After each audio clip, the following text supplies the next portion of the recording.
Hey, good afternoon. So the attorney I spoke with says, you know what, it's really going to depend on the specifics outlined in the executive order that have not yet been released. But we're going to break down as to how it could potentially impact Nevadans here. First, take a look at this tweet that President Trump sent out attributing his decision temporarily ban immigration on protecting jobs for American citizens. The specifics of the executive order are still being finalized, but here's how it could impact immigrants and non-citizens seeking jobs in our valley. So for work visas, for your white-collar jobs and specialized positions, an H-1B visa would be needed for those who aren't seeking citizenship but legal work. So those in the process of applying or being placed in these positions would no longer be eligible. For many jobs on the Strip, non-citizens would need a green card to cover these positions. If they don't have one already, this executive order, if it's implemented, they would not be eligible for those jobs. Generally, these are jobs within hospitality that do not require university educations, and therefore that is needed in order generally for an H-1B visa and to be able to work here. I think it's more so going to affect family members being able to come in. The largest effect that it's going to have is probably on the tech sector, and to the degree that the tech sector hires H-1B employees primarily from India and China, then that may actually have a large effect. Developments in Henderson today. The city approved hundreds of millions of dollars in bonds. They'd buy a lot of things, but what's getting all of the attention is that proposed redo of the Henderson Pavilion into a hockey pavilion, a hockey arena. News 3's Jeff Gillen was there at today's meeting. This was Money Day at Henderson City Council. On the table, measures that would allow the city to issue up to $200 million in bonds. $140 million would pay for utility improvements. It's the other $60 million that's been getting all the attention.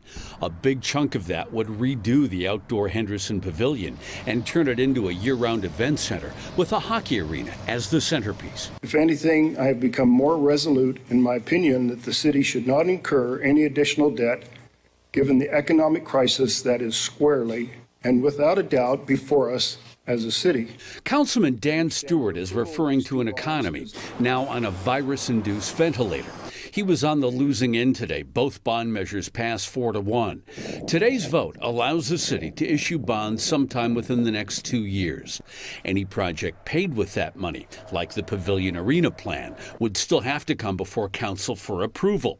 Speaking of the pavilion, are we going to argue about the pavilion? Absolutely. Councilman Dan Shaw says bring that discussion on. We're going to decide if it's the right move to go forward. We're going to decide if traffic's right, parking's right.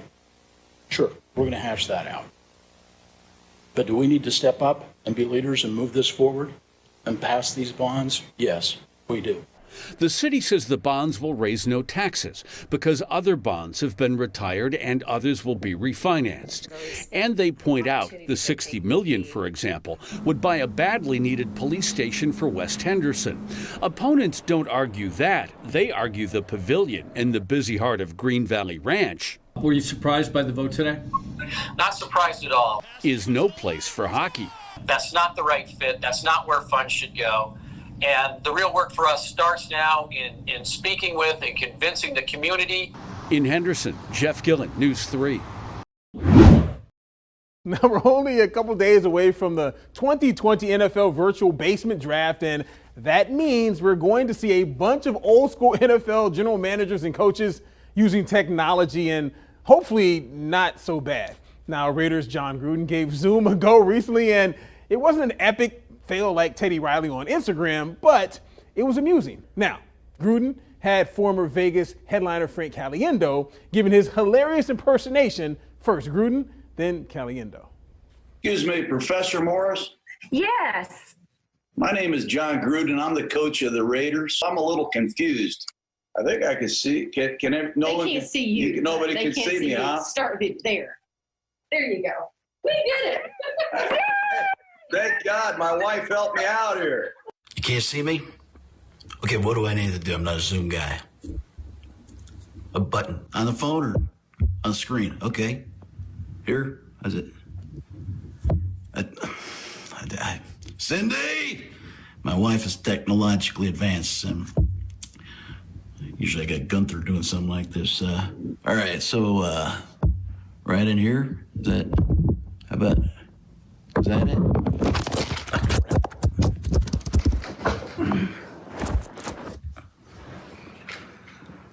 Oh, you got me? All right.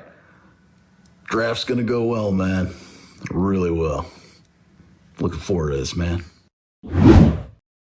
Hi, Alessandra. From the classroom to iPads. 1, 2. If you look at what's going on right now, we've all had to change our routines, and it's difficult for a lot of us. Kendra Antill is an early childhood special education teacher at Griffith Elementary. She's teaching students ages 3 to 5, some with autism, some without. For kids with autism, they can't always express or communicate their frustration over a change in their routine.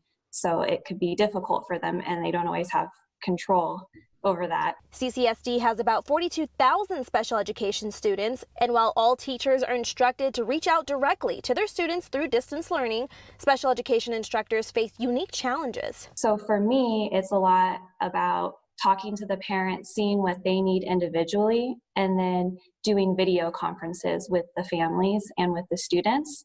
Through how-to videos and PowerPoint mini lessons, Antill finds learning activities that meet her students' needs, even bringing activities they used to do in class to the virtual screen. Like a virtual morning circle with them so that they're able to feel like they're, 1, doing something that's part of their regular routine, and 2, they're able to do something that's engaging and fun at home. But Antill says a big help comes from her parents. Matt. Who help keep students motivated at home. Good job. Some of them have said it's hard, and they know that their kids miss going to school and they miss that regular routine, but they're making the best of what they have right now. And the best advice Antill can give to any parent is to accept every home classroom will be different and to do what works. Since my students are 3 to 5 years old, they learn the best through experience and trial and error and actually just playing. So as long as you're being consistent and keeping a routine at home, they're going to be just fine. In Las Vegas, Alexis Gorey, News 3.